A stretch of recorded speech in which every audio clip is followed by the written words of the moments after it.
Hola, a continuación vamos a presentar un video que hace referencia al sonido. La idea es que ustedes tengan muy en cuenta las 4 características que lo componen, las cuales son intensidad, tono, timbre y duración. La intensidad hace referencia a la amplitud, el tono a la altura, el timbre viene con respecto a los armónicos y la duración pues con el tiempo con el que dura un sonido. Nosotros tenemos como temática la serie de Fourier, que se puede considerar una función trigonométrica ya que viene dada por la suma senoidal. Nosotros sobre todo queremos que ustedes tengan muy en cuenta lo que respecta al timbre, puesto que esto viene construido por los armónicos y la serie de Fourier nos permite determinar esos armónicos, eso es lo que estudia.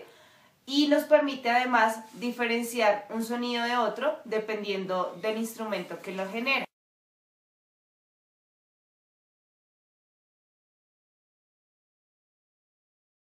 Veremos ahora las 4 cualidades principales del sonido: altura, timbre, intensidad y duración. Esto nos permitirá apreciar la música y el sonido. Comencemos con la altura, que es la diferencia entre un sonido agudo y un sonido grave, y va a depender de la nota musical que toquemos.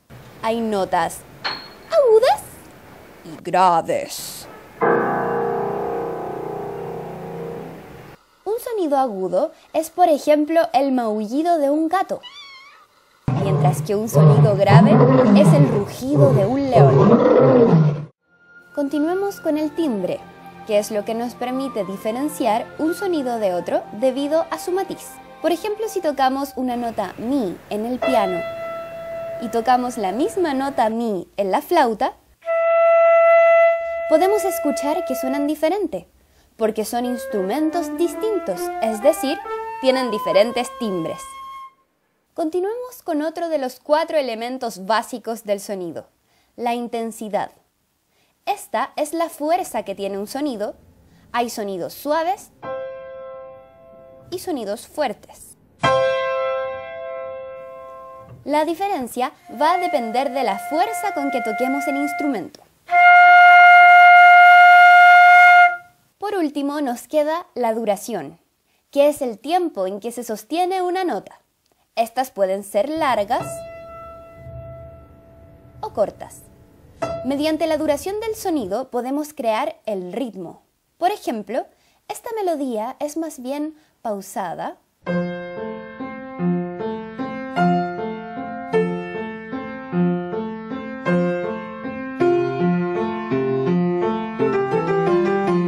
mientras que esta es más bien rápida.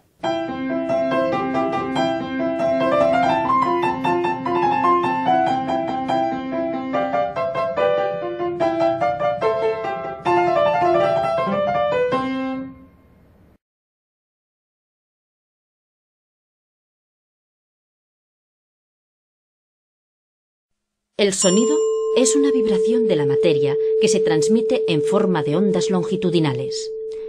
La intensidad depende de la amplitud de onda que mide el movimiento de las moléculas de aire en la onda sonora. Cuanto mayor es, más intensamente golpean las moléculas el tímpano y más fuerte se oye el sonido.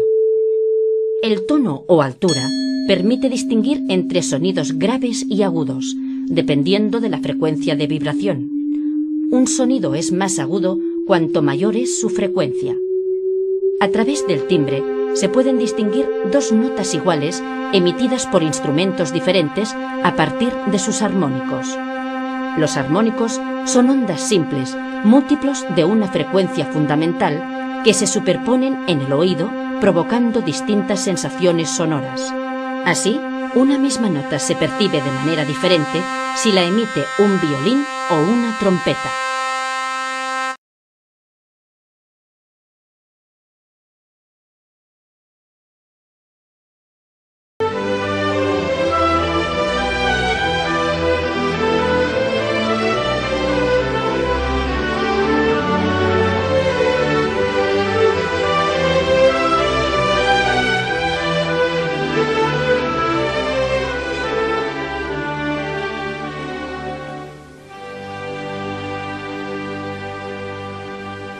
¡Ah, wow!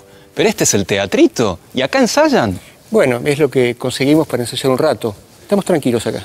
Sí, pero esto es enorme. A esto se refería cuando decía que el tamaño importa. Sí, claro. El tamaño es importante en todos los eslabones de la cadena acústica. Ah, sí. Sí, determina las características, por ejemplo, de las fuentes acústicas. Lo que produce sonido. Bueno, los instrumentos musicales. Exacto, doctor. Pero imagino que la cosa no quedará ahí. No, claro. El tamaño también tiene que ver con la propagación del sonido, es decir, cómo las ondas viajan en el espacio. Y también es importante en la recepción acústica. Bueno, la recepción acústica vendríamos a ser nosotros. El público está sentado disfrutando en las butacas. Correcto, doctor. El factor clave acá es que las ondas acústicas tienen tamaño, y ese tamaño se puede medir. Tamaño que se puede medir. ¿Cómo sería eso? Sería, por ejemplo, el sonido más grave que podemos percibir. Una onda muy grave tiene una longitud de onda de unos 20 metros. ¡Epa! ¡Wow! Eso es mucho, ¿eh?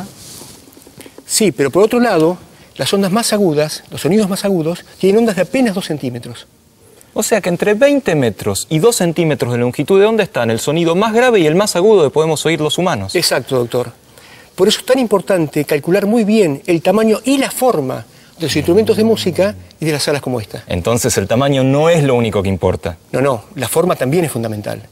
Por ejemplo, si se agranda o achica una sala como esta, manteniendo exactas sus proporciones, la acústica va a cambiar. Eso me suena a muchos cálculos muy complejos. Ni se imagina, doctor. Pero vayamos al escenario y le sigo contando. ¿Al escenario? Sí, siempre quise ir al escenario. Disculpe, ¿qué le pasa en la pierna? No, es una historia vieja. Hay un juicio de por medio. Ya le voy a contar. Sí, por favor.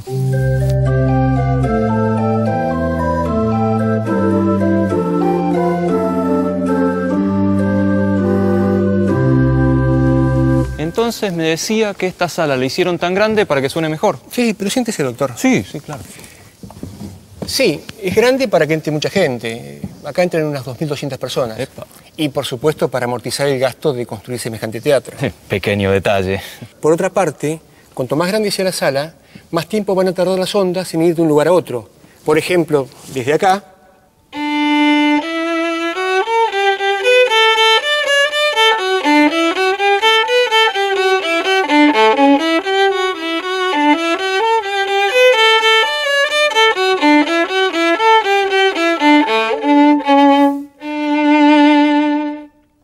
hasta la pared del fondo. Sí, la verdad, precioso, sí, pero no entiendo. ¿Qué tiene que ver que las ondas puedan tardar más tiempo o menos tiempo en atravesar la sala? Bueno, en general, cuanto más tiempo tarden, más tiempo van a permanecer audibles en el ambiente. Ya sé, usted se refiere al tiempo de reverberación. Ah, doctor, veo que es un amante de la música en serio, un melómano. Bueno, gracias, qué sé yo, me gusta, en fin, soy un aficionado. Un buen tiempo de reverberación que añade calidad a la música que se interpreta. Y uno malo puede arruinar hasta la mejor interpretación posible. Y ese tiempo de reverberación depende del tamaño y la forma de la sala. Sí, del tamaño, de la forma, pero hay un tercer factor. Uno puede reducir la reverberación quitando la energía a la onda acústica y transformarla, por ejemplo, en calor. En calor. En calor. Hay materiales que al vibrar absorben la energía acústica del ambiente y la transforman en calor. Sí, materiales me imagino, las telas, las butacas, las alfombras, esas cosas. Sí, todo eso, pero fundamentalmente en un teatro, el público. No, la gente. La gente. La gente es un factor acústico muy importante para tomar en cuenta. O sea que una sala suena diferente si hay público que si no hay público. Absolutamente. En los cálculos acústicos se toma en cuenta el público como un factor determinante. Bueno, todo esto es muy interesante, pero lo que yo no veo por ningún lado es a los músicos. No se preocupe, doctor, ya van a llegar. Hablando de los músicos, yo me quedé pensando, si usted habló de la sonoridad, del efecto del tamaño, la forma de la sala, pero ¿qué pasa con los instrumentos musicales? Bueno, ahí también importa el tamaño y la forma, que en el caso de los instrumentos determina su sonido, especialmente los instrumentos de viento, que dependen de la velocidad del sonido en el aire. Claro, la velocidad del sonido en el aire es constante. Exacto. Por eso los instrumentos que generan sonidos graves, cuya longitud de onda son mayores, tienen que ser más grandes. Son más grandes porque el sonido necesita más espacio para recorrer. Exacto. Entonces, los instrumentos que suenan agudos son pequeños porque las ondas sonoras agudas necesitan menos espacio para recorrer. Sí, son más chicas. Pero mire, doctor, está llegando uno de los músicos. Alejo, el señor es el doctor G. ¿Qué tal? Mucho gusto. Mucho gusto. Sí. Y estábamos hablando justo de los sonidos graves. Grave, lo que se dice grave.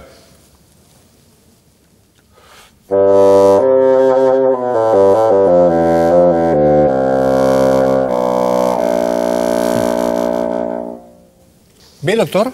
u oye, mejor dicho. Sí. Esos sonidos tan graves no se podrían sacar de un instrumento más chico. Sí, como un flautín, por ejemplo. Como un flautín. Pero, mire, qué casualidad. Está viniendo Bruno, que justamente toca flautín. ¿Qué tal, Bruno? ¿Cómo le va? Bruno no habla con la gente, es un poco parco, pero toca muy bien, ¿eh? A ver, Bruno, tócate algo.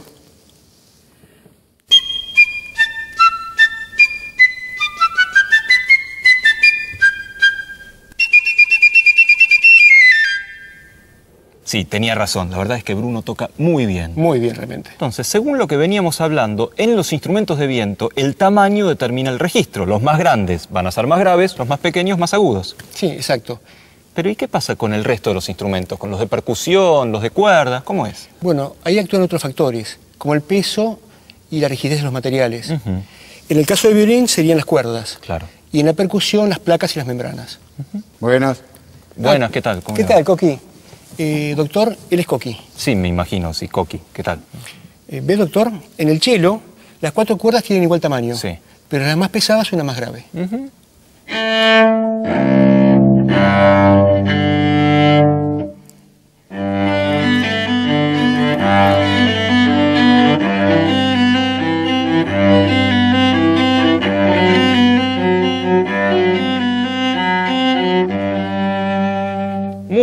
Muy bien, don Coqui, muy bien, lo felicito. No, mire, no, me parece, no traje... ¿A voluntad? No, es que yo soy científico, ¿vio? Lo mismo que me cuenta de las cuerdas vale para un piano, una guitarra o un violín, por ejemplo. Por ejemplo. Pero mire, doctor, vino más gente. Ellos son los cantantes. Ajá. Bueno, por lo que venimos hablando hasta ahora, me imagino que el señor más bajo va a cantar más agudo y el señor más alto más grave. Vamos a ver. Muchachos, cántense algo. You like 16 times, Lord, you care. Another day older and deeper in depth. St. Peter, don't you call me, 'cause I can go. I owe my soul to the company store. Una amorosa del nostro tesoro, un dolce ristoro al cor porgerà. ¡Epa! ¡Pero qué sorpresa! Siempre hacemos el mismo chiste. Caen todos. Sí, la verdad, déjenme felicitarlos primero por el buen humor, además porque cantan muy bien. Y yo esperaba lo contrario, esperaba que el señor más bajo fuera un poco más agudo y el señor más alto un poco más grave. Es que los cantantes no siempre los más altos tenemos la voz más grave. ¿Y de qué depende entonces? Eso depende del tamaño de la laringe y de la masa de las membranas vocales, que no siempre acompañan al tamaño corporal. Sí, claro, la altura no tiene nada que ver, pero el tamaño sí, al menos el tamaño de la laringe y de las cuerdas vocales.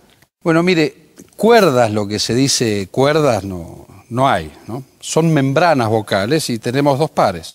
No son cuerdas. Bueno, está bien, no son cuerdas, son membranas, pero sí producen el sonido. Claro, pero cuando no emitimos ningún sonido se mantienen abiertas para dejar pasar el aire. Ajá, ¿y para emitir sonido? Para producir un sonido, esas membranas se juntan y el aire las hace vibrar. Esa vibración es la que produce el sonido. Ajá, ya entiendo. Es parecido a cuando hacemos ese sonidito con un globo. ¿Cuál? ¿Este? Exactamente, ese. ¿Este?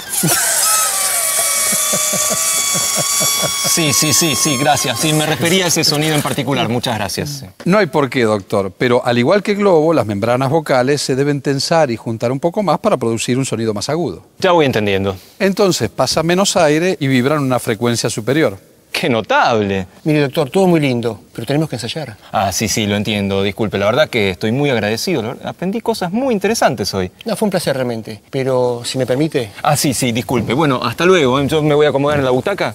Muchachos, nosotros nos vamos, ¿eh? Bueno, estas son las partes. De arriba, como siempre. ¿Listos?